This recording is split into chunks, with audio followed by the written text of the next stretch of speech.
In late May, Senator and Mrs. Iselin took a house on Long Island, anticipating the social demands of the political convention, and so that, Mrs. Iselin explained, she could lend a woman's touch in preparing for the imminent homecoming of Senator Jordan's widowed daughter, Josie, she and her father being old friends.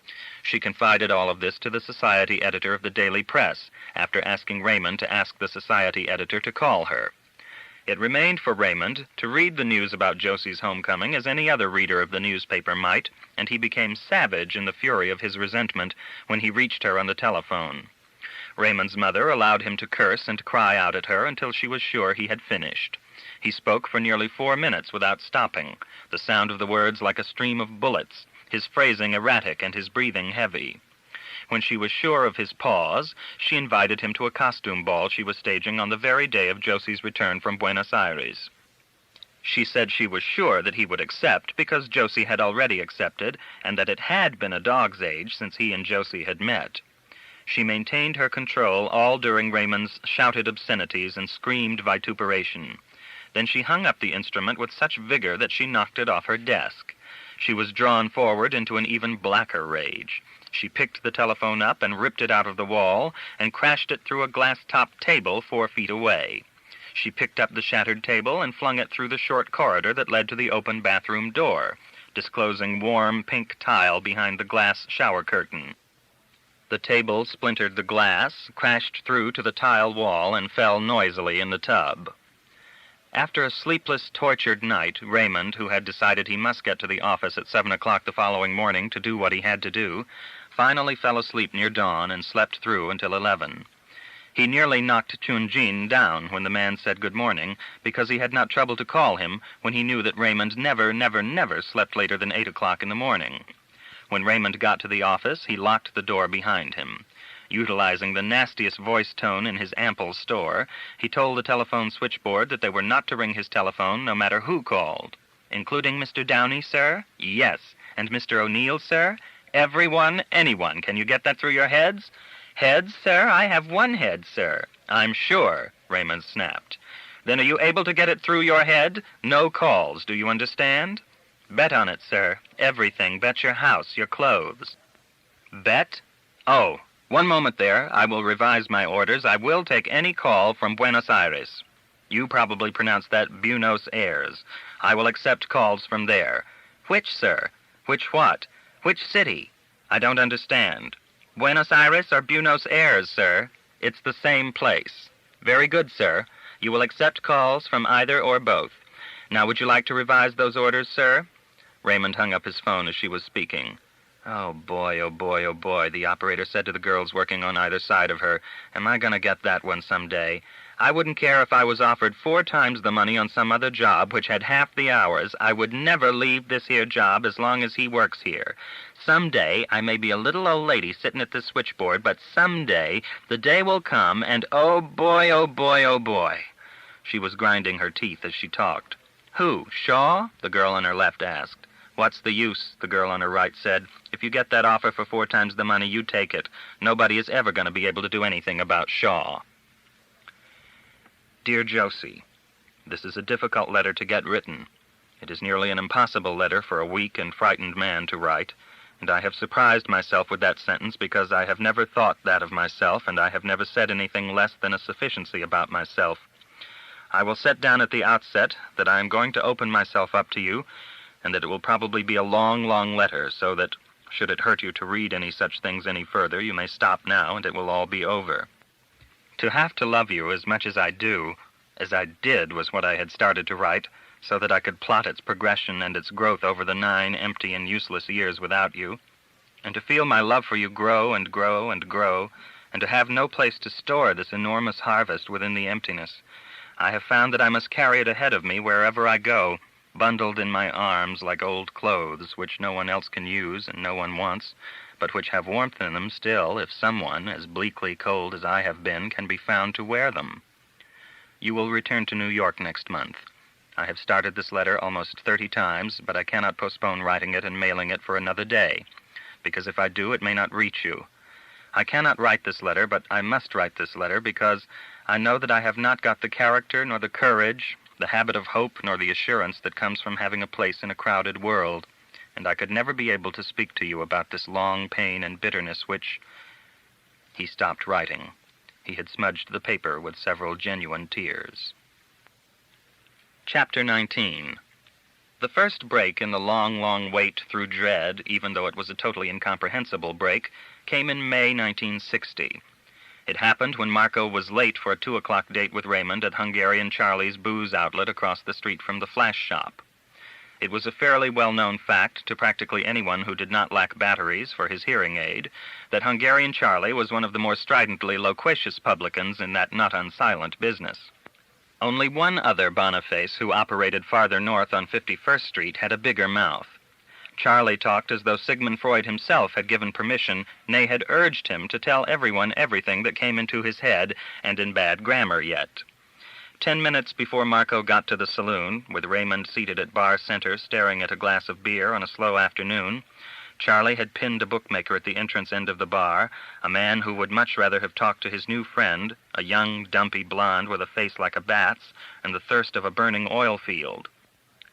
Charlie was telling them, loud and strong, hearty and healthy, about his wife's repulsive older brother who lived with them, and about how he had followed Charlie all over the apartment all day Sunday, telling him what to do with his life, which was a new development brought on by the fact that he had just inherited $2,300 from a deceased friend whom he had been engaged to marry for 14 years, which was a generous thing for her to have done when it was seen from the perspective, Charlie said, that this bum had never given the broad so much as a box of talcum powder for Christmas, it having been his policy always to pick a fight with her immediately preceding gift-exchanging occasions.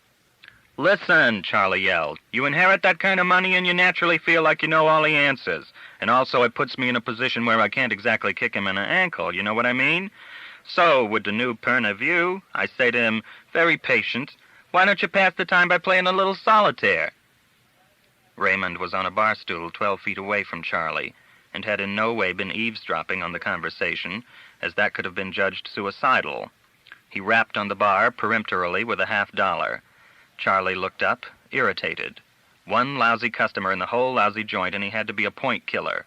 "What already?" Charlie inquired. "Give me a deck of cards," Raymond said. Charlie looked at the bookmaker, then rolled his eyes heavenward. He shrugged his shoulders like the tenor in Tosca, opened a drawer behind him, took out a blue bicycle deck, and slid it along the polished surface to Raymond. Raymond took the deck from its box and began to shuffle smoothly and absent-mindedly, and Charlie went back to barbering the bookmaker and the young dumpy blonde. Raymond was laying down the second solitaire spread when Marco came in 10 minutes later. He greeted Charlie as he passed him, ordering a beer, then stood at the bar at Raymond's elbow. "I got held up in traffic," he said ritualistically, and so forth. Raymond didn't answer. "Are you clear for dinner, Raymond?" Marco wasn't aware that Raymond was ignoring him. "My girl insists that the time has come to meet you, and no matter how I try to get out of it, that's the way it's got to be. Besides, I'm about to marry the little thing. Ringside, 139 pounds, and we would like you to be the best man." The Queen of Diamonds showed at the 23rd card turn. Raymond scooped the cards together, ignoring Marco. Becoming aware of the silence, Marco was studying Raymond. Raymond squared the deck, put it face down on top of the bar, placed the Queen of Diamonds face up on top of the stack, and stared at it in a detached and preoccupied manner, unaware that Marco was there. Charlie put the glass of beer in front of Marco at the rate of 137 words a minute, decibel count well above the middle register, then turned, walking back to the bookmaker and the broad, to punctuate his narrative by recalling the height of the repartee with his brother-in-law. "Why don't you take a cab quick to Central Park and jump in a lake, I says?" And his voice belted it loud and strong as though a sound engineer were riding gain on it. Raymond brushed past Marco, walked rapidly past the bookmaker and the girl, and out of the saloon. Hey, Raymond," Marco yelled. "Where are you going?" Raymond was gone. By the time Marco got to the street, he saw Raymond slamming the door of a cab. The taxi took off fast, disappearing around the corner, going uptown. Marco returned to the saloon. He sipped at his beer with growing anxiety. The action of the game of solitaire nagged at him until he placed it in the dreams. It was one of the factors in the dreams that he had placed no meaning upon, because he had come to regard the game as aberration that had wriggled into the fantasy. He had dismissed it because it had been there. But after one particularly bright young doctor said that Raymond had undoubtedly been doing something with his hands which had looked as though he were playing solitaire, Marco had gradually allowed the presence of the game in the dream to dim and fade. He now felt the conviction that something momentous had just happened before his eyes, but he did not know what it was. "Hey, Charlie!" Business of rolling eyes heavenward, business of slow turn, exaggerating the forbearance of an extremely patient man. "Yeah, already. Does Mr. Shaw play solitaire in here much?" "What do you mean, much? Did he ever play solitaire in here before?" "No. Give me another beer." Marco went to the telephone booth digging for change. He called Lou Amjack. Amjack sounded sourer than ever. "What the hell happened to you?" "Come on, save time. What happened?" "Raymond is at the 22nd Precinct in the middle of the park on the 86th Street Transverse." "What did he do? What the hell is the matter with you?" "He rented a rowboat and he jumped in the lake." "If you are kidding me, Lou." "I'm not kidding you. I'll meet you there in 10 minutes. Colonel Marco." "What? Did it finally break?" "I think so. I think so." At first, Raymond flatly denied that he had done such a thing, but when the shock and embarrassment had worn off and he was forced to agree that his clothes were sopping wet, he was more nearly ready to admit that something which tended toward the unusual had happened. He, Amjack, and Marco sat in a squad room at Marco's request. When Raymond seemed to have done with spluttering and expostulating, Marco spoke to him in a low, earnest voice like a dog trainer, in a manner too direct to be evaded. "We've been kidding each other for a long time, Raymond, and I put up with it because I had no other choice. You didn't believe me. You decided I was sick and that you had to go along with the gag to help me, didn't you, Raymond?" Raymond stared at his sodden shoes. "Raymond, am I right?" "Yes." "Now hear this. You stood beside me at Hungarian Charlie's and you didn't know I was there. You played a game of solitaire. Do you remember that?" Raymond shook his head. Marco and Amjack exchanged glances. "You took a cab to Central Park. You rented a rowboat. You rowed to the middle of the lake, then you jumped overboard. You have always been as stubborn as a dachshund, Raymond, but we can produce maybe 30 eyewitnesses who saw you go over the side, then walk to shore. So don't tell me again that you never did such a thing, and stop kidding yourself that they are not inside your head. We can't help you if you won't help us."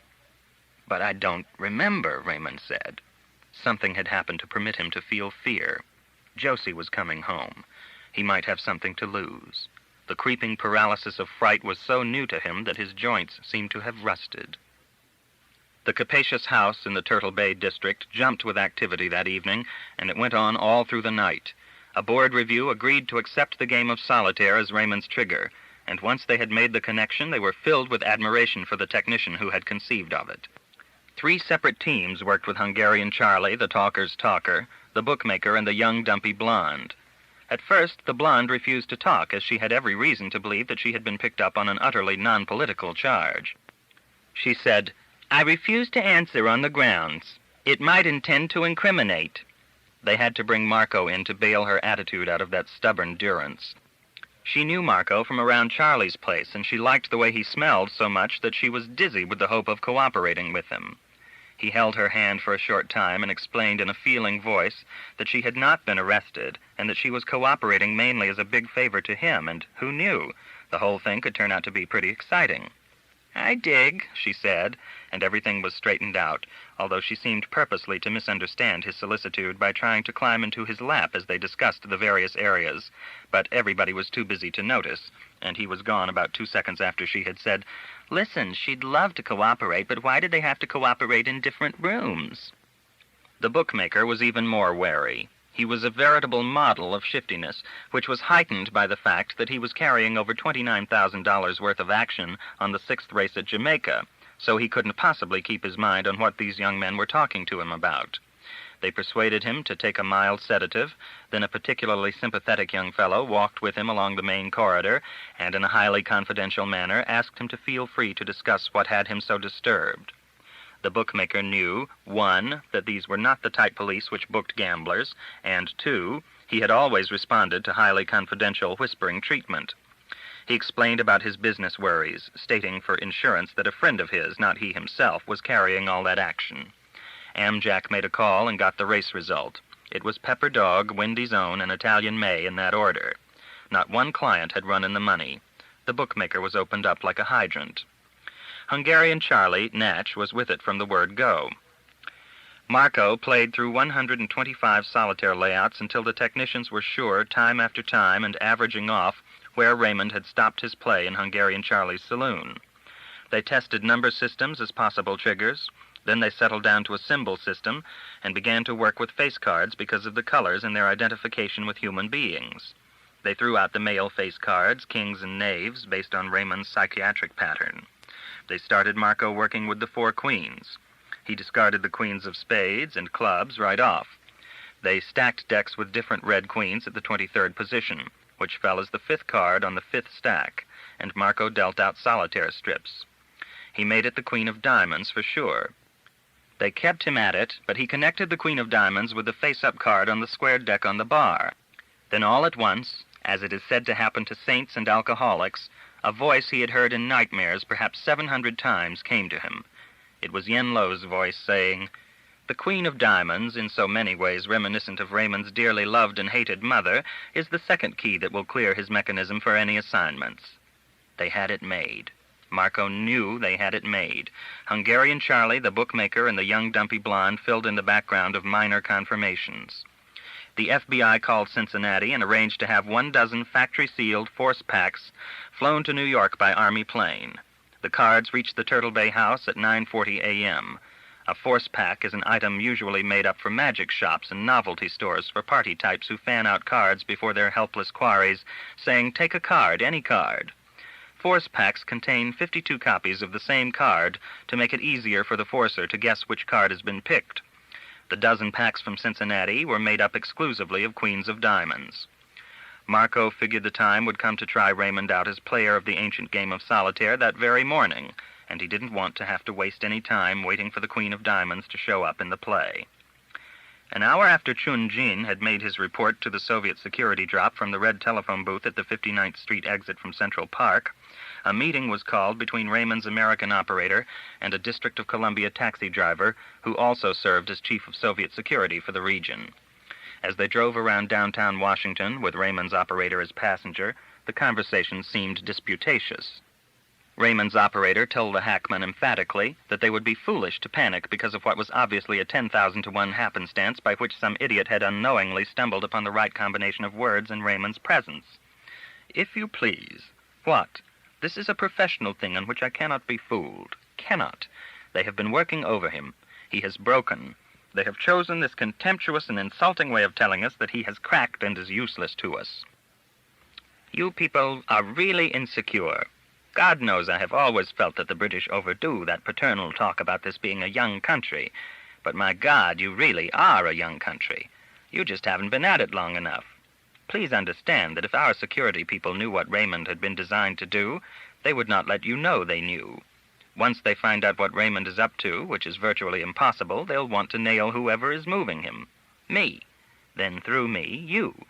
Certainly you people do enough of this kind of thing in your own country, so why can't you understand it here? But why should such a conservative man jump in a lake?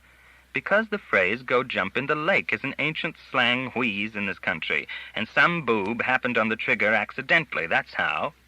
I am actually sick with anxiety.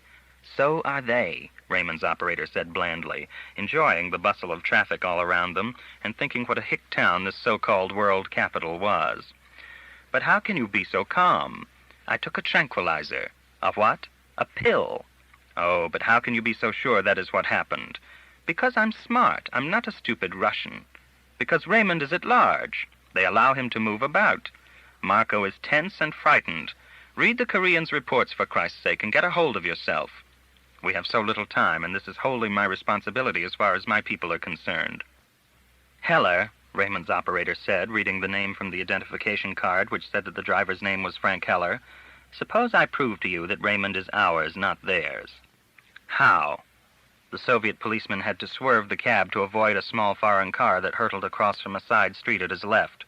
He screamed out the window in richly accented Ukrainian-kissed English, "Why don't you look where you are going, you silly son of a bitch?" We certainly have a severe case of nerves today, don't we? Raymond's operator murmured. Never mind my nerves. To be on the right of an approaching vehicle is to have the right of way. He broke the law. How can you prove Raymond is not theirs? I'll have him kill Marco. Ah. It was a long, soft, satisfaction-stuffed expletive having a Zibeline texture. It suggested the end of a perfect day, a case well served, a race well run. Marco is in charge of this particular element of counter-espionage, Raymond's operator said. Marco is Raymond's only friend. So? Proof? Yes. Good. When? Tonight, I think. Let me off here. The cab stopped at the corner of 19th and Y. Raymond's operator got out and slammed the door too quickly. It closed on flesh. The operator screamed like a lunch whistle. Zilkov stopped the cab. He leaped out, ran around behind it, and stood wincing with sympathetic pains while the operator held the mashed hand in the other hand and bent over double. "It's terrible," Zilkov said. "Terrible. Oh, my God, get into the cab and I'll get you to a hospital. Will you lose the nails? Oh, my God, what pain you must feel." Chapter 20. When Raymond returned home from the 22nd Precinct house wearing damp clothes and soggy shoes, it was late afternoon. He had to order Chun-Jin to the kitchen because the man persisted in asking ridiculous questions. They had a brisk exchange of shouts and sulks. Then Raymond showered and took a 2-hour dreamless nap. He awoke thinking about Josie. He decided that she should be clearing customs just about then. He could not think about his letter, whether she had read it or torn it up in distaste. He could not imagine what she felt or would feel. He dressed slowly and began to pack for the weekend. He removed the gaucho costume from its cardboard box and packed it carefully. He felt a flood of panic as he folded it in. Maybe this silly monkey suit would remind Josie of her husband. Why in the name of sweet Jesus had he ordered such a costume? It couldn't possibly resemble anything in real life, he decided. Cattle people didn't wear silk bloomers. They were for Yul Brynner or somebody who was kidding. It was probably the kind of a suit they wore to dances or fiestas a couple of times a year. Surely neither Josie nor her husband would have attended such dances. But what the hell was he being so literal for? You didn't have to see a lot of people walking around in suits like these to know that they were symbolic of the Argentine. What would she think? Would she think he was being cruel or unkind or rude or insensitive? He fussed and pottered and grumbled to himself, conjecturing about the reactions of a woman he hadn't seen since she had been a girl, but did not give a thought to having jumped out of a rowboat into a shallow lake in broad daylight in the center of a city, because it embarrassed him to have to think of himself as having so lacked grace in front of all those strangers, and those goddamn policemen who had treated him as if he was Bellevue Hospital's problem and not theirs. He would also not think of it because he could not afford to get angry with Joe Downey, his boss, who could have at least had the consideration to keep the story out of all the newspapers, and if not all the newspapers, surely out of his own front page. He snapped the suitcase shut. He carried it to the bedroom door, worrying about what the hell Josie would think of him when she saw those idiot newspapers at the airport. He flung open the door, then began a tug-of-war over the suitcase with Chun-Jin as he dragged both of them toward the square, tiled foyer. For Christ's sake, Chun-Jin! It made him even angrier for having spoken to this pushy little type at all, and a loud discussion started. Chun-Jin did not want him to take the Long Island Railroad to his mother's house. Opposing it bitterly, he maintained that it was not sound for a rich man to wrestle with a large bag in a crowded railroad car. Raymond said he certainly was not going to put up with this kind of insubordination, and if it continued for just about 2 more sentences, Chun-Jin could go in and pack his own cardboard suitcase and get the hell out for good. He felt foolish as soon as he had said it, because he remembered suddenly that Chun-Jin did not sleep in, and of course had no suitcase on the premises. Chun-Jin said loudly that he had taken the liberty of renting an automobile, and the correct dark uniform of a proper chauffeur, the jacket of which Mr. Shaw could look upon as he was even now wearing it. Chun-Jin said he would drive Mr. Shaw to his mother's house in comfort, and at a level with Mr. Shaw's dignity and position in the world. To Raymond, all of this was an utterly new conception. Perhaps his television would have been to the inventor of the wheel. Raymond had loved automobiles all his life, although he could not drive one, but he had never thought of renting one. He was transformed, enchanted. "You rented a car?" "Yes, sir, Mr. Shaw." "What kind?" "Cadillac." "Well, marvelous. What color?" "West Point gray. French blue seats, leather, genuine, rear seat radio." "Wonderful. Tax deductible also." "Is that so? How?" "You will read the booklet in the car, Mr. Shaw." Chun-Jin put on his dark chauffeur's cap. He took the suitcase away from Raymond without a struggle. "We go now, Mr. Shaw. 7 o'clock, 2 hours to drive." "I don't know this house, you know. It's a rented house. I don't know about a place for you to stay." My job find place, you not think. Ride and read reports from newspaper. Think about condition of world. Dressed as a costumer's conception of a gaucho, Raymond came down his mother's rented winding stairs, railed in English copper, stainless steel, and lucite, and into an entrance hall that might have been hewn by a cast of Grimm Brothers gnomes out of a marble mountain. It was studded with bronze zodiacal designs and purred with concealed neon light in an arrangement that pulled Raymond toward the great drawing room on the threshold of which Senator and Mrs. Iselin were receiving their guests. The older guests who shook hands with the Iselins that night had been followers of Father Coughlin.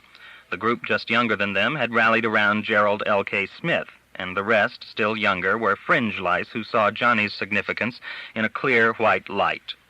The clan had turned out from 10,000 yesterdays in the Middle West and Neolithic Texas, and patriotism was far from being their last refuge. It was a group for anthropologists, and it seemed like very bad manners or very bad judgment on Raymond's mother's part to have invited Senator Jordan to walk among the likes of these. Johnny and Ellie, as Raymond's mother was called by most of the guests, were costumed as honest dairy farm folk would look if honest dairy farmers had had their work clothes built by Balenciaga. Raymond's mother had figured that the press photographs of these costumes would be viewed with great favor in the Iselin home state, where building foundations were made of butter. Voters would be told that Big John never forgot where he came from. As she embraced Raymond in their mutually distasteful greeting, she whispered that Josie's plane had run late out of San Juan, but that she was now in the house next door, and she had telephoned to say that she would be over no later than midnight, and had asked anxiously if Raymond would be there. He felt for an instant that he might faint. Anxiously? Why anxiously? Did she sound as though she were fearful I might be here? Oh, don't be such a jerk, Raymond. If you weren't here, do you think for a moment that the Jordans would come here? Don't call me a jerk, Mother. Go have a drink or a tranquilizer or something. She turned to her husband. Raymond can certainly be a pain in the ass, she said with asperity. She's kidding you, Johnny said. You sure look great, kid. What are you supposed to be, one of those Dutch skaters? What else? Raymond answered. He walked through the crowds, acknowledging greetings forbiddingly, and feeling his heart beating as though it were trying to splinter a way out through his ribs. He walked among, but shunned contact with, the crowds on the broad lawns behind the house, all of which, excepting one section, were brilliantly illuminated with non-communist Japanese lanterns, and filled with striped tents. The dark section pulled Raymond to it. It faced the Jordan house. It was a walled-off piece of ground as isolated as a private deck on an ocean liner. He stood there beside the wall, staring across at the Jordan house, without the reward of being able to observe any movement there. Frustrated and more than usually resentful, he wandered back to the Iselin house through crowds of stout blonde Carmens and Kansas Borgias, unhorsed Godivas, unfrocked Richelieus, and many businessmen dressed as pirates. Many of the costumes were quaint American Legion uniforms, so like those of the squadristi of former days in Italy, encasing various sizes of fleshy prejudice, which exchanged opinions they rented that week from Mr. Sokolsky, Mr. Lawrence, Mr. Pegler, and that fascinating younger fellow who had written about men and God at Yale. The three orchestras tried to avoid playing at the same time. The Iselins had provided very nearly everything but balalaikas in the way of music. There was a society orchestra, a three-cha combo, and an inundation of gallant white Russian fiddlers who migrated across the grounds and in and out of the house en masse, sawing like locusts, and not only did they accept tips, but they very nearly frisked the guests to get them. Raymond stopped at one of the 4 bars and drank a half-glass of champagne. He refused offers to dance with 3 young women of different sizes. His mother found him later, far in a corner of the large salon, behind a pastel sofa, under 2 threats of Salvatore Dali, a Catalan. "My God, you look as though your head will come to a point at any minute," she told him. "Raymond, will you please take a tranquilizer?" "No." "Why?" "I have a revulsion for drugs." "You look absolutely miserable." "Never mind. A half hour more and she'll be here." "My feet hurt. Why don't we just sneak away for a few minutes until Josie and her father arrive? We can sit in the library and sip cold wine." Raymond looked right at her, and for the first time in many, many years actually smiled at her, and she thought he looked positively beautiful. Why, he looks like Papa. Raymond, her own Raymond, looked exactly like her darling, darling papa. She clutched his hand as she led him out of the salon and along the 2 corridors to the library, causing one woman guest to tell another woman guest that they looked as though they were rushing off to get a little of you-know-what. Mrs. Iceland, trailing a delicious scent of Jolie Madame, because she had read that Lola Brigida wore it, and she had always wished she could be short like that, and stopping only to get a bottle of wine and to tell the butler where they would be. The library was a small, pleasant room, and the books were real. The 4th wall was transparent glass and faced that walled deck of land and Josie's house. Raymond stood rubbing his hands together, so very tall and so preposterously handsome in the short, shining boots, the ballooning trousers, and the wide expanse of white silk shirt. "Do you know they got in from the airport?" he asked as he poured the lemon-yellow wine into 2 sherbet glasses. "I told you," his mother said. "She telephoned me from that house." "How did she sound?" "Like a girl." "Thanks." She leaned forward tensely in the raspberry-colored chair, splendid in pink chiffon. "Raymond." "What?" He handed her one of the filled glasses. She took it with her bandaged left hand. "What did you do to your hand?" he asked, seeing the bandage for the first time. "I got careless in Washington this afternoon and got it caught in a door of a taxi." He grunted involuntarily. "Raymond," she said, transferring the wine to her right hand and lifting it shakily, "why don't you pass the time by playing a little solitaire?" Chapter 21. Marco squeezed the inside of Eugenie Rose's splendid thigh, not at all sexually, well, perhaps just a little bit sexually, but mostly out of the greatest of good spirits, because, after all this time of sick fear, the work seemed to be leading to the conclusion which they had dreaded they would never be able to find. "Hey," Eugenie Rose said. "What? Don't stop." It was after midnight, and it was Marco's dinner break from the unending games of solitaire, from the examinations of Hungarian Charlie, the bookmaker, and the young dumpy blonde, from the number systems and symbol systems, and Marco knew the end was in sight. "This time tomorrow night? Oh, boy. I'll have lunch with Raymond tomorrow, then a little solitaire, then a nice long chat about the good old days in Korea and a few Russian and Chinese friends of ours, then a few suggestions made to crumble up their systems and mechanisms forever, sort of removing the controls, ripping out the wiring, and, lady, it's all over. All over, all done with, done. Finished, completed. Through, mission accomplished. Check." They were in an all-night restaurant on 58th Street, and when he wasn't clutching her hands, Rosie nibbled on cinnamon toast as daintily as a cartoon mouse. Marco was shoveling in large wedges of gooey creamed chipped beef and humming chorus after chorus of "Here Comes the Bride." "That's a pretty tune you're humming. What is it?" she asked. "Our Song." "Oh, Benny boy. Oh, my dear Colonel." Chapter 22. Raymond found the cards in the desk. They were elegant rented cards that had come with the house. They had gold edges and were imprinted with the name and the grotesque crest of a hotel maintained for the expense account set on the north side of Chicago. He dealt out the play. The Queen of Diamonds did not show in the first game.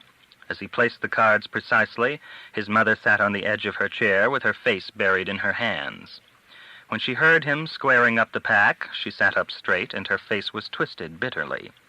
Raymond placed the Red Queen face up on top of the deck and studied it noncommittally.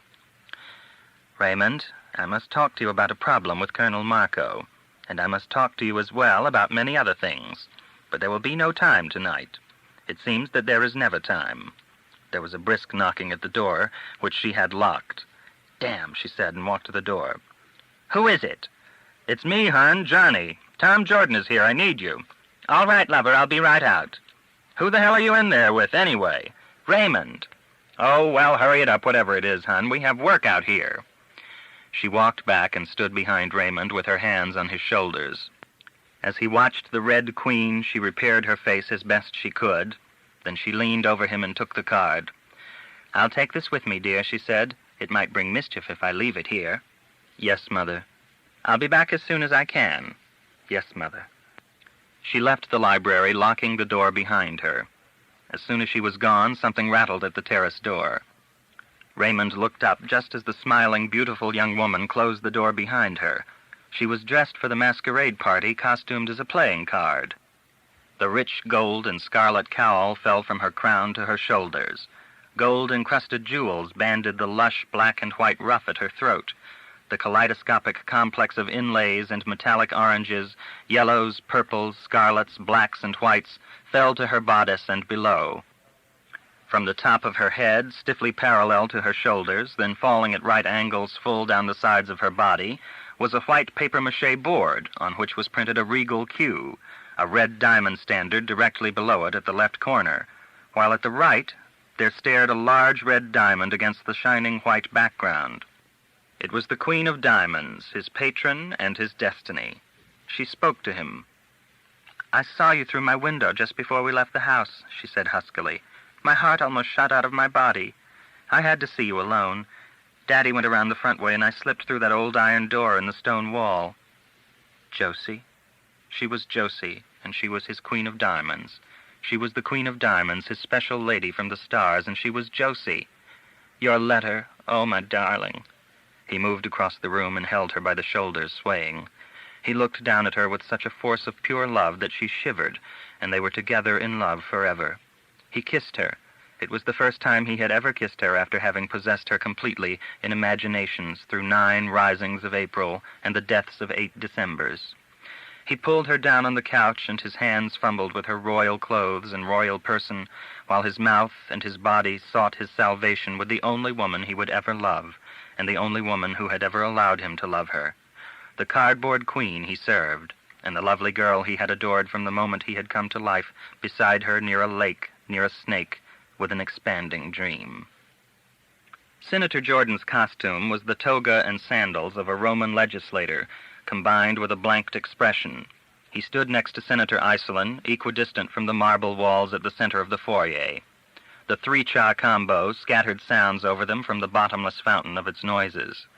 When the 2 men spoke, they spoke guardedly, like convicts in a chow line. "I am here," Senator Jordan said to Johnny, "because my daughter asked me to come, saying that it was extremely important to her, that is to say, important to her happiness, that I come. There is no other reason, and my presence here is not to be misunderstood, nor is it to be exploited by that industry of gossip which you control. I feel loathing toward you and for what you have done to weaken our country and very nearly destroy our party. Is that clear?" "That's all right, Tom. Glad to have you," Johnny said. "I was tickled when Ellie told me that we were going to be next-door neighbors. And I am wearing this ridiculous costume because my daughter cabled ahead for it from Puerto Rico, and because she asked me to wear it, assuring me that I would be less conspicuous at this fascist party rally if I did. It looks great on you, Tom, great. What are you supposed to be, some kind of an athlete or something?" "An intern. Furthermore, I hope none of this lunatic fringe who are your guests tonight and who are ringing us like hyenas to watch us chat so amiably are getting the wrong idea about me. If they link you with me, I'll take ads to repudiate you and them." "Don't give it a thought, Tom. If anything, old buddy, they're probably getting the wrong idea about me. They are very possessive about their politics. They're a great bunch, actually. You'd like them." The restless guests moved all around them. The scent of masked ambergris mixed with abstractions of carnations and musk glands, lemon rinds, and the essences of gunpowder and tobacco. Raymond's mother came like a flung harpoon through the crowds to greet her honored guest. She shook his hand vigorously. She said again and again and again how honored they were to have him in their house, and she forgot to ask where Josie was. She asked Johnny to represent them among their other guests because she just had to have a good old-fashioned visit with Senator Tom. Before Johnny slunk away gratefully, he mumbled amenities and moved to shake hands, which Senator Jordan tactfully overlooked. Raymond's mother stopped a waiter and took his tray of 4 filled champagne glasses. She carried it off in the opposite direction from the library, followed stiffly by the senator, to the small room which was known to the domestic staff as the senator's den, because Johnny liked to drink in there unshaven. It was a vivid room, vivid enough to make a narcoleptic sit up pop-eyed, with bright white carpet, black walls, and shining brass furniture with zebrine upholstery. Raymond's mother set the tray down upon the black desk with the shining brass drawer handles, then asked her neighbor to sit down as she closed the door. "It was good of you to come over, Tom." He shrugged. "I suppose you were surprised to learn that we had taken this house." "Surprised and appalled. You won't have to see much of us? I am sure of that." "I would like to ask a question." "You may." Will you carry this personal feeling you have for me and for Johnny over into other fields of practical politics? What other fields? Well, the convention, for example. His eyebrows shot up. In what area of the convention? Would you try to block Johnny if his name is brought forward? You're joking. My dear Tom, you are going to go after the nomination for Johnny? We may be forced into that position. Your answer will help me to form the decision. A lot of Americans, you know, look upon Johnny as one of the few men willing to fight to the death for the preservation of our liberties. And I mean a lot of people. Votes. The loyal American underground is 5 million voting Americans, to say nothing of the wonderful work Frank Bollinger is doing, and with no urging from us.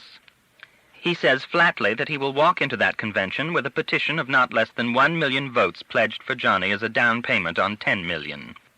You haven't answered me. Are you going after the nomination for Johnny? No, she answered calmly. We couldn't make it, but we can make the vice presidency. The vice presidency? Jordan was incredulous. Why would Johnny want the vice presidency? Why wouldn't he? Because he wants power and a big stage to dance on. There's no power in the vice presidency, and the only place where there is more power than where Johnny is right now is in the White House. Why would he want the vice presidency? I answered your question, Tom, but you haven't answered mine. What question? Will you block us? Block you? I would spend every cent I own or could borrow to block you. I have contempt for you and fear for you, but mostly I fear for this country when I think of you. Johnny is just a low clown, but you are the smiler who wraps a dagger in the flag and waits for your chance, which I pray may never come. I tell you this. If at that convention 1 month from now you begin to deal with the delegations to cause Johnny's name to be put on that ticket, or if in my canvass of all delegations, which will begin on my telephone tomorrow, I learn that you are so acting, I am going to bring impeachment proceedings against your husband on the floor of the Senate, and I will hit him with everything in my carefully documented book. Raymond's mother came out of her chair, spitting languoril. Chapter 23. Josie left a long letter for her father after she had changed and packed before she and Raymond drove her car into New York. The letter told him that they were going to be married immediately, and that they had decided to have it done quietly, even invisibly, for the entirely apparent political considerations. The letter also told him of how sublimely, utterly happy she was. It said they would return as soon as possible and beseeched her father to tell no one of the marriage, because Raymond's conviction was that his mother would use it at once to political advantage, and that he felt his mother's political advantages were profitless, even detrimental to anyone concerned. Josie and Raymond reached his apartment at 3 a.m. after driving into the city in Josie's car. They undressed instantly and reflexively and found each other hungrily. Josie wept and she laughed with joy and disbelief that her true life, the only life she had ever touched because it had touched her simultaneously, had been given back to her. Josie wept and she laughed with joy and disbelief that her true life, the only life she had ever touched because it had touched her simultaneously, had been given back to her. Such an instant ago he had paddled their wide canoe across that lake of purple wine toward a pin of light high in the sky, which would widen and widen and widen while she slept until it had blanched the blackness. Another day would have lighted his face as he stood there before her. She had been dreaming. She had not been waiting so long for him. She had been dreaming. She had gone to sleep beside a mountain lake, and she had dreamed that he had gone away from her, and that they had waited across the world from each other until the dream had finished. He loved her. He loved her. Raymond mailed a concise letter to Joe Downey of the Daily Press concerning his first vacation in 4 years, explained that his column had been written ahead for 5 days, and announced that he would return, without saying where he was going, in time to cover the conventions. They drove her car to Washington and parked it in the Senate garage. They took the first flight out of Washington to Miami, using the names John Starr and Marilyn Ridgway for the manifest, then an afternoon plane from Miami to San Juan, Puerto Rico. They were married in San Juan at 5:37 p.m., using their passports for identification in lieu of birth certificates, a condition which helped the justice to remember them 2 days later when the FBI office in San Juan responded to the Bureau's general alarm for Raymond. They left San Juan via PAA at 7:05 p.m. and arrived soon after in Antigua, where the presentation of one of the many mysterious cards in Raymond's wallet secured him credit and lodgings for their wedding night at the Mill Reef Club. The following afternoon they set sail as the only passengers aboard a chartered schooner with a professionally aloof crew, on a honeymoon voyage through the islands of Guadalupe, Dominica, Martinique, Santa Lucia, Barbados, Grenada, Tobago, and Trinidad. When Raymond's mother returned to the library and found him gone, she panicked for the first time in her memory. She had to force herself to sit very, very still for nearly 20 minutes to regain control of herself. By then, she needed a fix so badly that she nearly scrambled up the back stairs to get heroin and an arm-banger.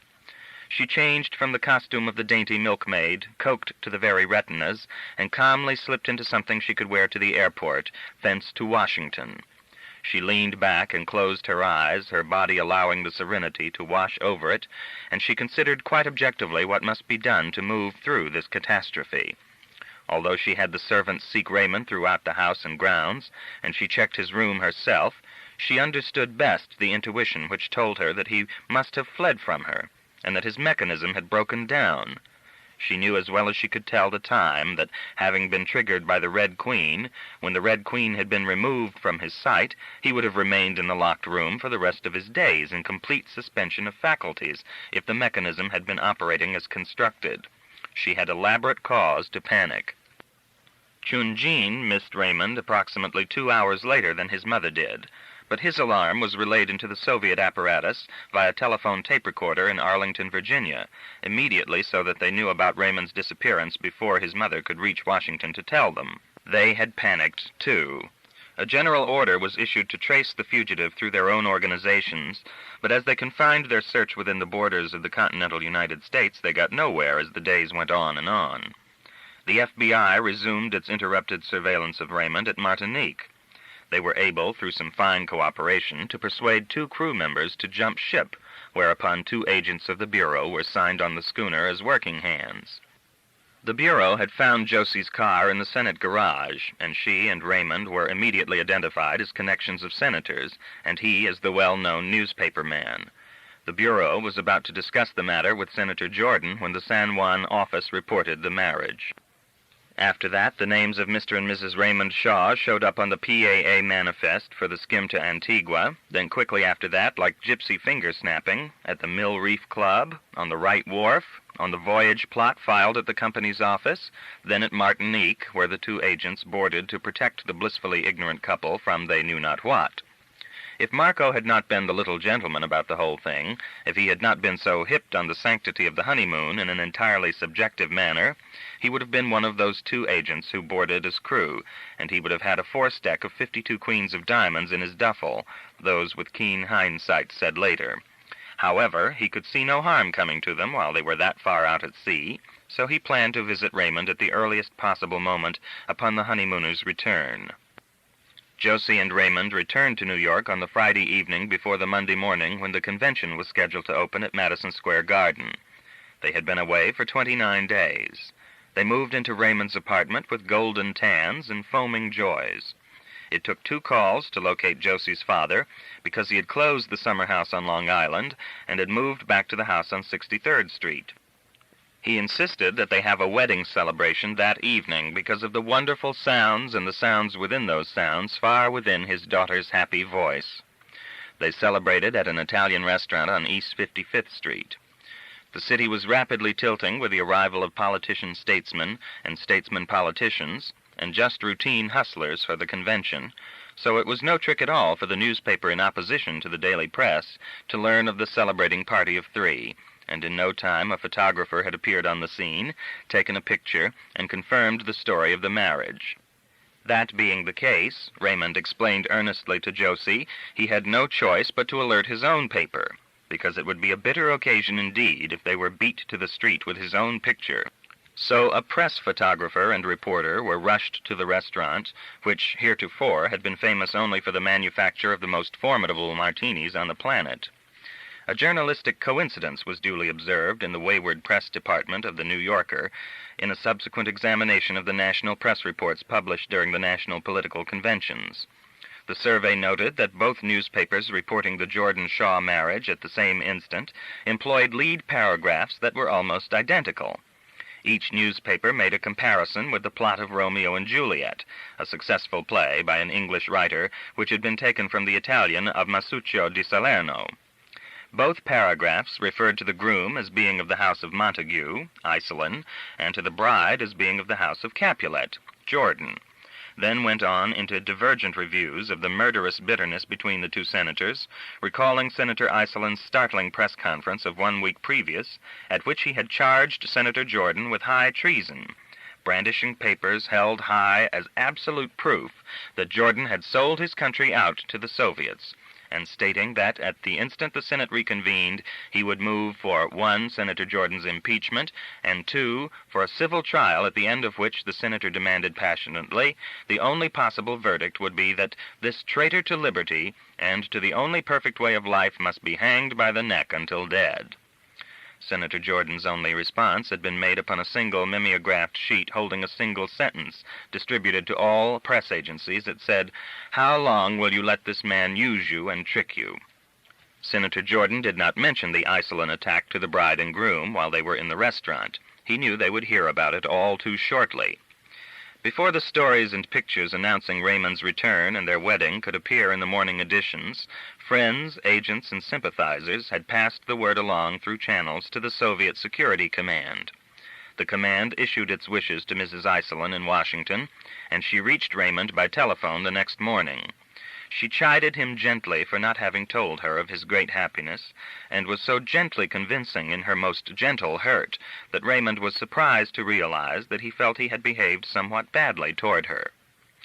She told him that the Vice President and the Speaker of the House were coming to the Iselin residence at 3 o'clock that afternoon for an unusual policy meeting relative to civil rights, and that since they had decided it would be advantageous to allow the story to leak to the public, she had immediately put in a bid for her syndicated son, and everyone had concurred on the choice. Therefore, he would need to catch a plane immediately for Washington so that they could lunch together, and she could fill him in on the entire background of the meeting and the plans. Raymond readily agreed. Josie was a girl who had mastered every expertise on sleeping. He didn't waken her. He left a note explaining why he had to leave, and saying he would write the piece itself in Washington that night and would be back at her doorstep before she woke up the next morning. Raymond learned about Johnny's fantastic attack on his father-in-law from a newspaper during the flight to Washington, and he began to feel the numbness of great rage and the purest kind of joy. The substance of the attack released in him something he had always wanted to do, but had always inhibited to the point where he had never recognized it before. He would go to the Iselin house, and he would lock Johnny in a room, and he would beat him and beat him and beat him. Another great light broke over his head. He would shave his mother bald. Josie learned about the attack at breakfast from the same morning newspaper, in the story under the front page 3-column picture of herself, her husband, and her father. The references to the Iselin charges were bewildering to her. She had lived so long in the Argentine that she had not developed a native callousness to any allegation made by Johnny.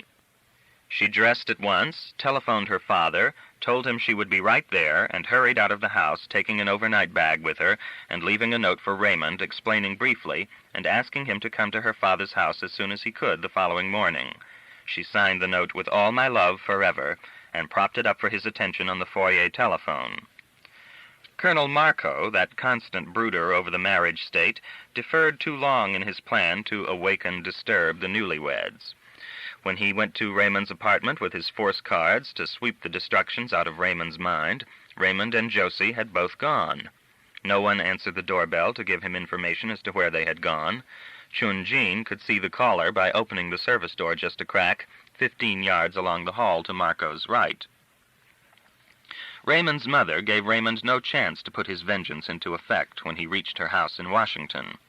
As he charged wildly into her office on the second floor, the office was decorated like the inside of a coffin, she suggested that he pass the time by playing a little solitaire, which cut him off in mid-curse. She locked the door. The Queen of Diamonds showed as the 14th card in the first layout. Raymond listened with absorption to what his mother had to say. She questioned him, and he gave her a detailed report on how and why and when he had disappeared from the house on Long Island, and she was so relieved that she laughed hysterically as he told her about Josie's costume and his total, eternal obedience to the Queen of Diamonds. When she had dried the tears of nervous joy from her eyes, and had fired 4 more short bursts of hysterical laughter, she got down to business and laid out his job of work. She had been ordered to make a full test of his reflex mechanism, and because Senator Jordan was potentially so dangerous to Johnny and her terminal plans, she had selected him for execution. She set down her orders to Raymond with clarity and economy. It was now 11:22 a.m.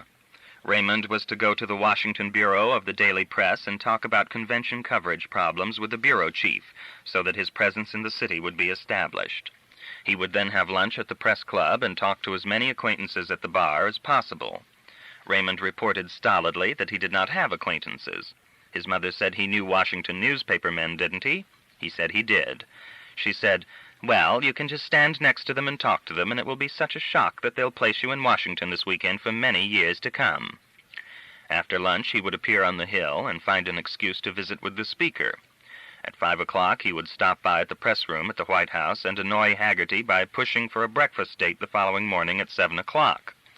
Haggerty would not be able to accept, even if he could stand the idea of breakfasting with Raymond, because of the convention opening in New York Monday morning. But Raymond's insistence would be sure to rile Haggerty, and he would remember Raymond as having been in Washington on Saturday and on Sunday. At 6:15, he would return to the Press Club bar for 45 minutes of startling conviviality. Then he would return to the Iselin house to have dinner with friends. It would be an entirely informal dinner, but with quite good people like Mr. Justice Calder and the Treasury Undersecretary, and that young what's-his-name criminal lawyer and his darling wife. At 11:45, a television repair truck would be at the back entrance to the house with his own man, Chun-Jin, driving. Raymond would get into the back of the panel truck, where there would be a mattress. He was to sleep all the way to New York. Did he understand that? Yes, Mother. Chun-Jin would give him a revolver with a silencer when they got into the city, and would let him out of the truck in front of the Jordan house on East 63rd Street at approximately 3:45 a.m. Chun-Jin would give him the keys to the front door and the inside door. Raymond went over a diagram of the inside of the house while his mother explained precisely how he was to find the senator's sleeping room on the second floor, after having first checked the library downstairs in the event the senator had been bothered with one of his intermittent spells of insomnia. It would all be quite as easy as the liquidation of Mr. Gaines had been, but he was to take no chances, and it was essential that he take every precaution against being identified, and she did not need to specify the precautions, she was sure, beyond that. After the assignment had been completed, he was to return to the back of the truck and go to sleep at once. He would awaken at Chun-Jin's touch when they had reached the back door of this house again. He was to go to his room, undress, put on pajamas, and immediately go to sleep until he was called, and of course he was to remember nothing. Not that he would ever be able to, in any event. Chapter 24. Marco discovered that Raymond was in Washington very quickly. However, by appearing at the press club, where he had found himself to his chagrin and resentment exactly once before in the years of his political reporting, Raymond unwittingly eluded the men of Marco's unit. The unit was out in force and in desperate earnest. They knew how to unlock the mystery. That is, they held the key in their hands, but now they could not find the lock. As each day had passed since the afternoon Raymond had rented the rowboat in Central Park, and Raymond had been beyond their reach, every element of responsibility in the unit, and in the direction of the nation, had watched and waited tensely, fearing that they might have arrived at the solution too late. By going to the Hill and to the White House on a Saturday afternoon in summer, Raymond kept showing up exactly where they did not expect him to appear, so they missed him again. 50 minutes after he had left the Washington Bureau of the Daily Press, and after the bureau chief had taken off for the weekend in an automobile with his wife and their parrot, and the information as to where and how Raymond would spend the day, 2 men from Marco's unit arrived to take up permanent posts, waiting for Raymond to return to the office. At the White House, Raymond duly registered the fact that he would be in Washington for the weekend, but Haggerty said how the hell could he have the time to have breakfast when there was a national convention opening Monday? Because Raymond was known to detest his mother and stepfather under any normal circumstances, and because Marco's unit calculated that he would never speak to the Isolines again after the viciousness of Johnny's smear of Raymond's father-in-law, they missed Raymond again by ignoring the Isoline house. Marco's unit ate, drank, and slept very little. They had to find Raymond so that he could play a little solitaire to pass the time, and tell them what they had to know, because something was about to cut the thread that held the blazing sword, which was suspended directly overhead from the blazing sun. Just before midnight, Raymond crawled into the back of the panel truck, stretched out, and went to sleep. It had started to rain. As the truck came out of the Lincoln Tunnel into New York, thunder was added and lightning flashed, but Raymond was asleep and could not heed it. Raymond's mother had been merciful. She had understood completely the operation of the Yen-Lo mechanism. She knew Raymond had to do what he was told to do, that he could have no sense of right or wrong about it, nor suspect any possibility of the consciousness of guilt. But she must have sensed that he had to retain a sense of gain/loss, that he would know when the time came that by having to kill Senator Jordan he would be losing something, and that his wife, too, and so very much more dimensionally, would suffer an infinity of loss. So out of mercy, she instructed Chun-Jin to let Raymond sleep until he arrived within a block of the Jordan house. Chun-Jin stopped the truck on the far side of the street opposite the house. It was raining heavily, and they alone seemed to be alive in the city. 3 other cars were parked in the block, an impossibly low number. Chun-Jin leaned over the seat and shook Raymond by the shoulder. "Time to do the work, Mr. Shaw," he said. Raymond came awake instantly. He sat up. He clambered to sit beside Chun-Jin in the front seat. Chun-Jin gave him the gun, to which a silencer had been affixed, making it cumbersome and very nearly impossible to pocket. "You know this kind of gun?" he asked efficiently. "Yes," Raymond answered dully. "I suggest you keep it under your coat." "I will," Raymond said. "I have never felt so sad." "That is proper," Chun-Jin said. "However, sir, if you do the work quickly, it will be over for you, and for him, although in different ways. When the work is done, you will forget." The rain was like movie rain. It streamed heavily against the windows and made a timpanous racket as it hit the roof of the truck. Chun-Jin said, "I circle block with car, Mr. Shaw. If not here when you come out, you walk slowly toward next street, 3rd Avenue. Bring gun with you." Raymond opened the car door. "Mr. Shaw?" "What?" "Shoot through the head. After first shot, walk close, place second shot." "I know. She told me." He opened the door quickly, got out quickly, and slammed it shut. He crossed the street as the panel truck pulled away, the pistol held at his waist under his light raincoat, the rain striking his face. He felt the sadness of Lucifer. He moved in the flat, relentless rhythm of the oboe passages in Bald Mountain. Colors of anguish moved behind his eyes in Van Goghian swirls, having lifted edges to give an elevation to the despair. His nameless grief had handles which he lifted, carrying himself forward toward the center of the pain. The doors of the house, outer and inner, opened with the master keys. There were no lights in the rooms on the main floor, only the night light over the foot of the stairs. Raymond moved toward the staircase, the pistol hanging at his side, gripped in his left hand. As his foot touched the first riser, he heard a sound in the back of the house. He froze where he was until he could identify it. Senator Jordan appeared in pajamas, slippers, and robes. His silver hair was ruffled into a halo of duck feathers. He saw Raymond as he stood under the light, leaning against the wall, but showed no surprise. "Ah, Raymond, I didn't hear you come in. Didn't expect to see you until around breakfast time tomorrow morning.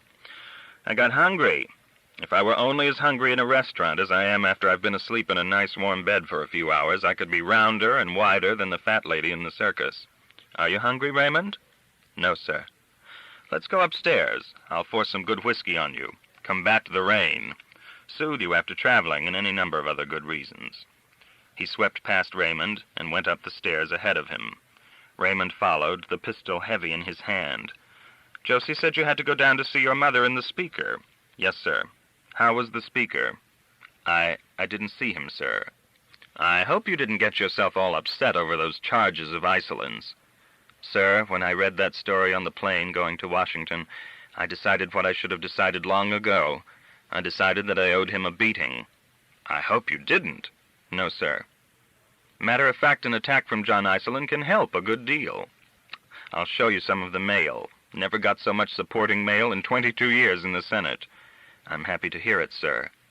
They passed into the senator's bedroom. "Bottle of whiskey right on top of that desk," the senator said as he climbed into bed and pulled up the covers. "Help yourself. What the hell is that in your hand?" Raymond lifted the pistol and stared at it as though he weren't sure himself. "It's a pistol, sir." The senator stared, dumbfounded at the pistol and at Raymond. "Is that a silencer?" he managed to say. "Yes, sir." "Why are you carrying a pistol?" Raymond seemed to try to answer, but he was unable to. He opened his mouth, closed it again. He opened it again, but he could not make himself talk. He was lifting the pistol slowly. "Raymond, no!" the senator shouted in a great voice. "What are you doing?" The door on the far side of the room burst open. Josie came into the room, saying, "Daddy, what is it? What is it?" just as Raymond shot him. A hole appeared magically in the senator's forehead. "Raymond! Raymond, darling, Raymond!" Josie cried out in full scream. He ignored her. He crossed quickly to the senator's side and shot again, into the right ear. Josie could not stop screaming. She came running across the room at him, her arms outstretched imploringly, her face punished with horror. He shot her, without moving, from the left hand. The bullet went through her right eye at a range of 7 feet. Head going backward in a punched snap, knees going forward, she fell at his feet. His second shot went directly downward through her left eye. He put out the bed light and fumbled his way to the stairs. He could not control his grief any longer, but he could not understand why he wept. He could not see. Loss, loss, loss, loss, loss, loss, loss. When he climbed to the mattress in the back of the panel truck, the sounds he was making were so piteous that Chun-Jin, although expressionless, seemed to be deeply moved by them, because he took the pistol from Raymond's hand and struck him on the back of the head, bringing forgetfulness to save him. The bodies were discovered in the morning by the Jordan housekeeper, Nora Lemon. Radio and TV news shows had the story at 11:18, having interrupted all regular programs with the flash. In Washington, via consecutive telephone calls to the news agencies, Senator Iceland offered the explanation that the murders bore out his charges of treason against Jordan, who had undoubtedly been murdered by Soviet agents to silence him forever. The Monday morning editions of all newspapers were on the streets of principal cities on Sunday afternoon, 5 hours before the normal Bulldog edition hit the street. Raymond's mother did not awaken him when the FBI called to ask if she could assist them in establishing her son's present whereabouts. Colonel Marco called from New York as Raymond's closest friend, saying he feared that Raymond might have harmed himself in his grief over his wife's tragic death, almost begging Mrs. Iceland to tell him where her son was so that he might comfort him. Raymond's mother hit herself with a heavy fix late Sunday afternoon because she could not rid her mind of the picture of that lovely, lovely, lovely dead girl which looked out at her from every newspaper. She went into a deep sleep. Johnny called all the papers and news agencies and announced that his wife was prostrate over the loss of a dear and wonderful girl whom she had loved as a daughter. He told the papers that he would not attend the opening day of the convention, even if it costs me the White House, because of this terrible, terrible loss and their affliction of grief. Asked where his stepson was, the senator replied that Raymond was undoubtedly in retreat, praying to God for understanding to carry on somehow. Chapter 25. Sunday night, Marco drank gin with his head resting across Eugenie Rose's ample lap and listened to the zeitgeist of zither music until the gin had softened the rims of his memory. He looked straight up, right through the ceiling, his face an Aztec mask. Rosie had not spoken because she had too much to ask him, and he did not speak for a long time because he had too much to tell her. He pulled some sheets of white paper from the breast pocket of his jacket, which had been hung across the back of the chair beside them. "I grabbed this from the files this afternoon," he said. "It's a verbatim report. Fellow took it down on tape in the Argentine. Read it to me, huh?" Rosie took the paper and read aloud. What follows is a transcribed conversation between Mrs. Seward Arnold and Agent Graham Dundee, as transcribed by Carmelita Barajas and witnessed by Dolores Fregg on February 16, 1959. Rosie looked for a moment as though she would ask a question, then seemed to think better of it. She continued to read from the paper while Marco stared from her lap at far away. She read slowly and softly. Dundee. Mrs. Arnold, if I may say so, this is the most unusual assignment of my career. I have been awake half the night studying how I could try to explain what I've been sent here to ask you. Mrs. Arnold. Sent by whom, Mr. Dundee? Dundee. I don't know. If I did know, I should probably have been instructed not to reveal that. I am a physician, a psychiatrist. I am attached to the Federal Bureau of Investigation of the Department of Justice of the Government of the United States in that capacity. Here are my credentials. Mrs. Arnold. I see. Thank you, but... Dundee. I have been flown from New York for this chat with you, and when we have finished, I shall take the first plane back to New York. It is a terrible journey when one makes it that way, some 13,000 miles of catered food and the wrong people in the seat beside one, talkers mostly. Mrs. Arnold. It sounds terribly important. Dundee. You may be sure of that. Mrs. Arnold. But how can I help you? I'm not important, thank heavens. Does this involve my father? Dundee. No, Mrs. Arnold, it involves a man named Raymond Shaw. Transcriber and witness timed interval silence of 11 seconds here. Dundee. Do you remember Raymond Shaw? Mrs. Arnold. Yes. Dundee. Will you tell me what you remember about him, Mrs. Arnold? Mrs. Arnold. But why? Dundee. I don't know. There is so much we must do on faith alone. I only know that I must ask you these questions and pray that you will decide to answer. As a psychiatrist, I have been assigned to work on and collect data concerning the character and personality and habits and reactions and inhibitions and repressions and idiosyncrasies and compulsions of Raymond Shaw for 14 months, Mrs. Arnold. I have not been told why.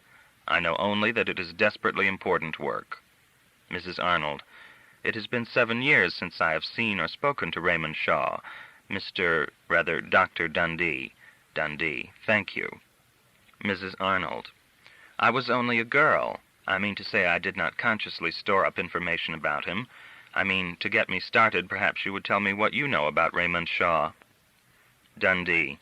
What I know? Mrs. Arnold, I know more about him than he knows about himself, but I would not be permitted to tell him, much less you, because Raymond Shaw is classified information. His recreations and habits are top secret, and his thoughts and dreams are top secret. Will you tell me about him? Mrs. Arnold. Raymond was 21 or 22 years old when I first saw him. I thought, and I still think, he was the handsomest man I have ever seen in life, or in a photograph, or in a painting. His eyes had such regret for the world. They seemed to deplore that the world had taken him upon it, and had then made him invisible. Dundee. Did you say invisible, Mrs. Arnold? Mrs. Arnold. That was his own description of himself, but I never knew anyone who ever saw Raymond. My own father, who was a sensitive, interested man, was not able to see him. My father saw a neurotic, slender giant of a child who seemed to pout and who stared rudely at every movement the way cats do. Surely Raymond's mother never saw him. I'm not even sure that his mother ever looked at him. Dundee. Still, his mother manufactured Raymond. Mrs. Arnold. The cold unfriendliness of him, the resentful retreater, the hurt and defiant retreater who wept stone tears behind a shield of arrogance. Dundee. But he was not invisible to you. Mrs. Arnold. No, he allowed me to see him. He was very shy. He had so much tenderness. He was nearly pathetic with his need to please, once he had been allowed to understand that it was wanted for him to be pleasing. He was so sparing with his warm thoughts, except with me, his loving and unresentful thoughts. He doled them out through that eyedropper which was his fear and shyness. Then he grew until he could give spoonfuls of it, until, at last, when he knew that I loved him, he could have learned to give and partake of feeling and warmth and love the way the gods do. Dundee. Mrs. Arnold, I won't pretend to try to be casual about this. What I must ask you is tremendously important and has a direct bearing upon essential psychiatric evidence. You must be sure of that, or I would never, never, never presume to ask you such an extraordinary question. But you see, Mrs. Arnold, did Raymond ever possess me? Did we ever sleep together? Is that the question, Doctor? Dundee. Yes, thank you. That is it, Mrs. Arnold, if you please. Mrs. Arnold. I wish he had. That we had. I wish he had, and if he had, I could not have told you. But he did not, so I can. Raymond and I never so much as kissed, Dr. Dundee. Marco reached up and took the transcript gently out of Rosie's hands. He folded it and slid it back into the pocket of his jacket. Who was Mrs. Arnold? Rosie asked. That was Josie, Raymond's girl. His wife. Yeah. He got to his feet laboriously. He could not have made it straight up into an erect position. He had to roll off her lap and the sofa to his hands and knees, then get to his feet holding onto a chair. He took the empty gin bottle to the kitchen, lurching slightly, and stored it neatly in a wastebasket. He got another bottle. On the way back to Rosie, he picked up the newspaper he had brought in with him at 6 o'clock, and which had lain rolled up on a table near the door. He dropped the newspaper into her lap, then sat down beside her. Raymond shot and killed his wife this morning, he said.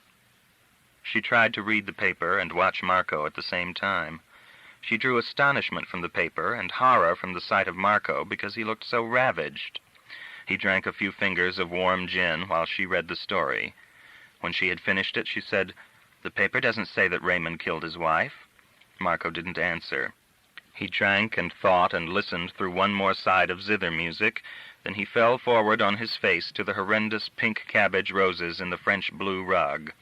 She held him and kissed him. Then she dragged him by his feet into the bedroom, undressed him, and rolled him up across the bed in several stages.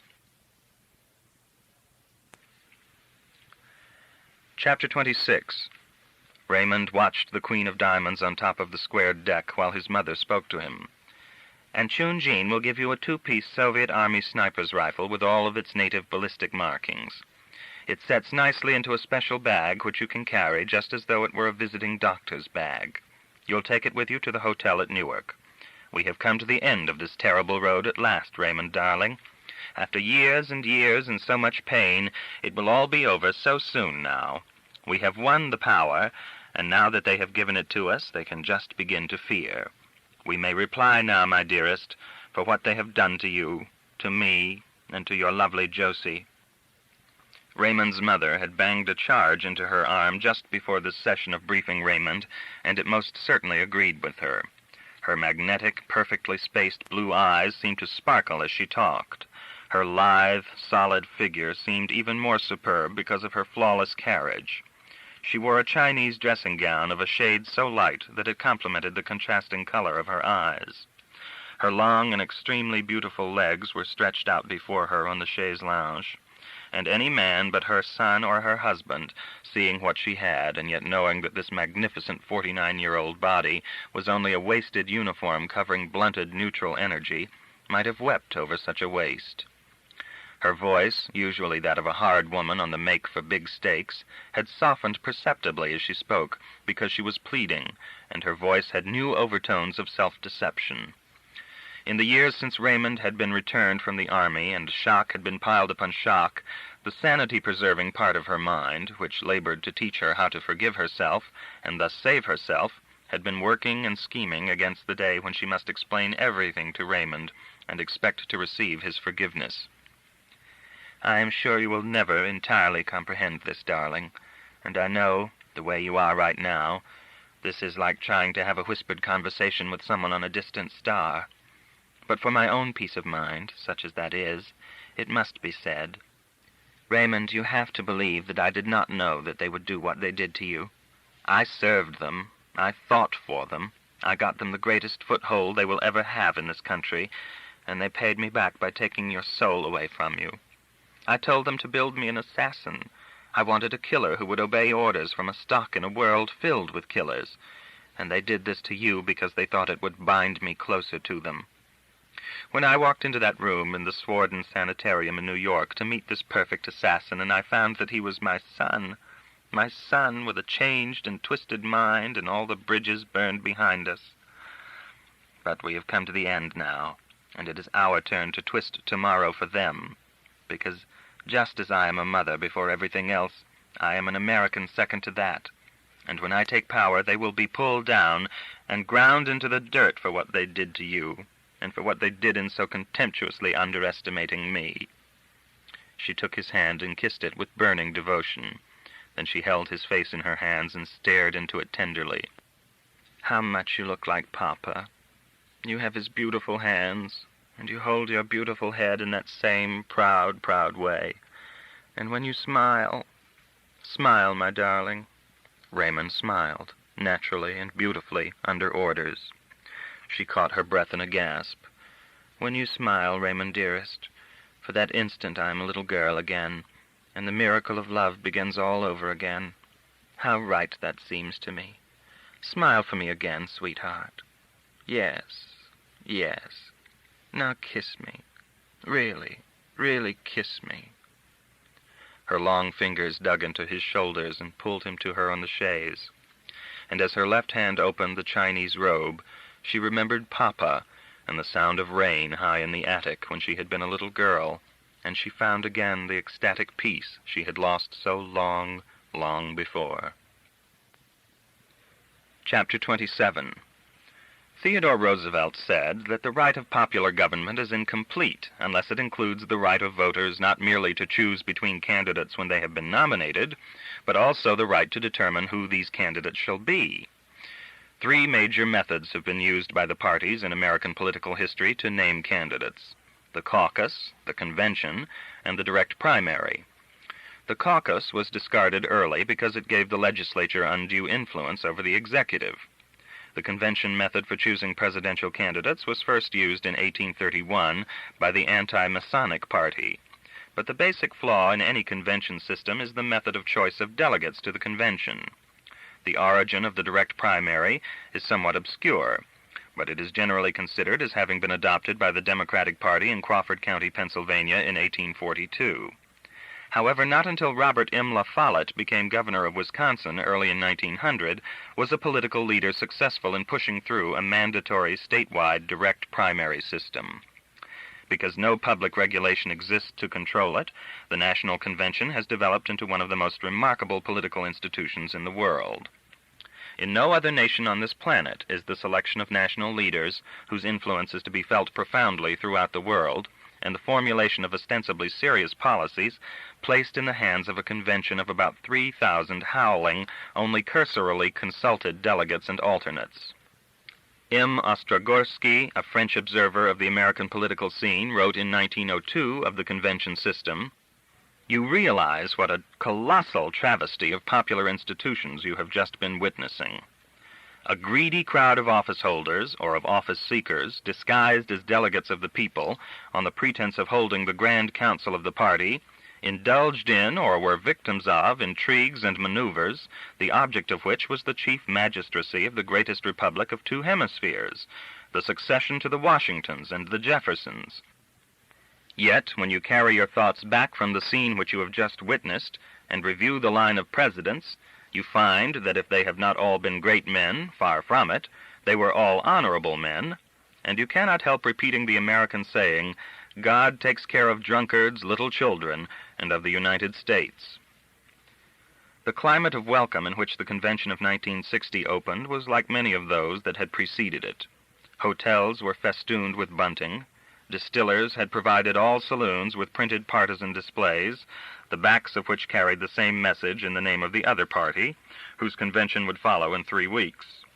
The midtown streets were choked with big-hipped broads wearing paper cowboy hats. Witty legionnaires rode horses into hotel lobbies.